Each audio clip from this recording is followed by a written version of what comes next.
अरे बाप रे बाप, अरे हमरा मलवा छोड़ के चल गेलौ रे बाप। अरे कौन छोड़ के चल गेलौ रे? जल्दी बताओ कुछ मिलौ रे? अरे हम लुलिया मलवा न रहलौ रे, रहु छोड़ के चल गेलौ।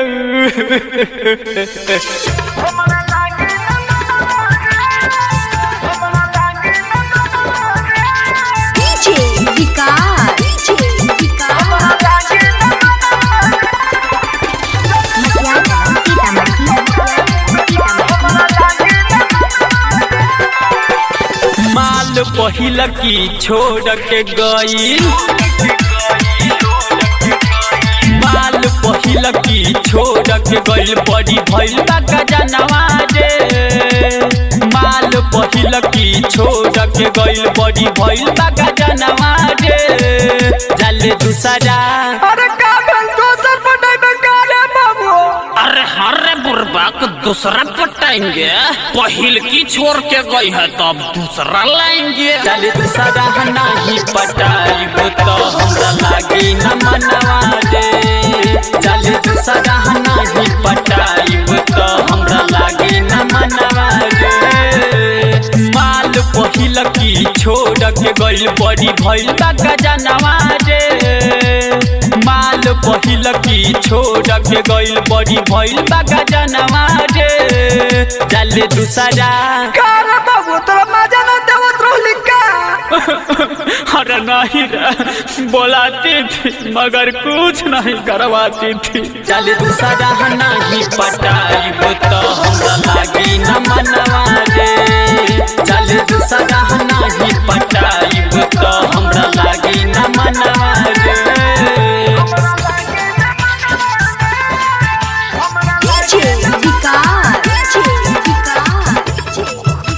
Recording by A to Z Dhaka.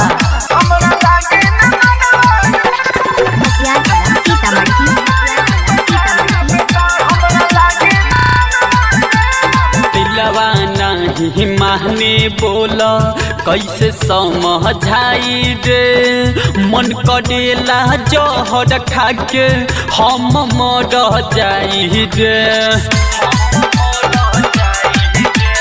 दिलवा नहीं माने बोला कैसे समझाई रे।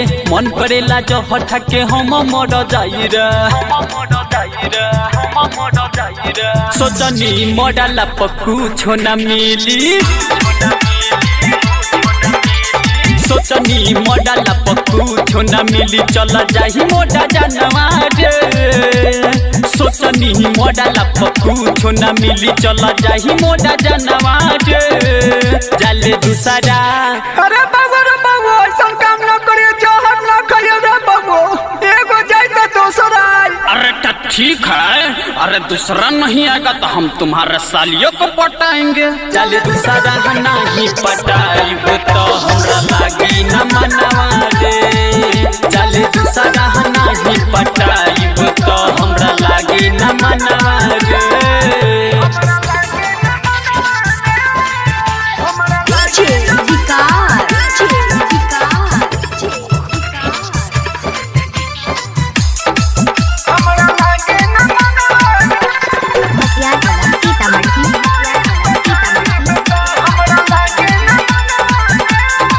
साथी और संगती हमारा साथ छोड़ दिहले हो।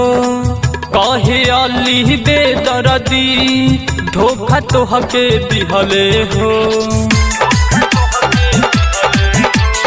साथी और संगती हमरा साथ छोड़ दिहले हो। कहे गुलबहार बेदर्दी धोखा तोहके दिले हो। मेरा जोड़ा जो के अपना, मेरा जोड़ा जो के अपना बनवली सजनवा रे। मेरा जोड़ा जो के अपना बनवली सजनवा रे। चले दूसरा अरे बोलना तो तोरे माथा पर मोर चढ़वा देऊ का? अरे नहीं रे, जौन कुमार में मजा है वो बियाह के बाद नहीं ना मिलता है रे। चले दूसरा नहीं पटाइबो तो हमरा लागी न मनवा रे। चले दूसरा नहीं पटाइबो तो हमरा लागी न मनवा रे। Recording by A to Z।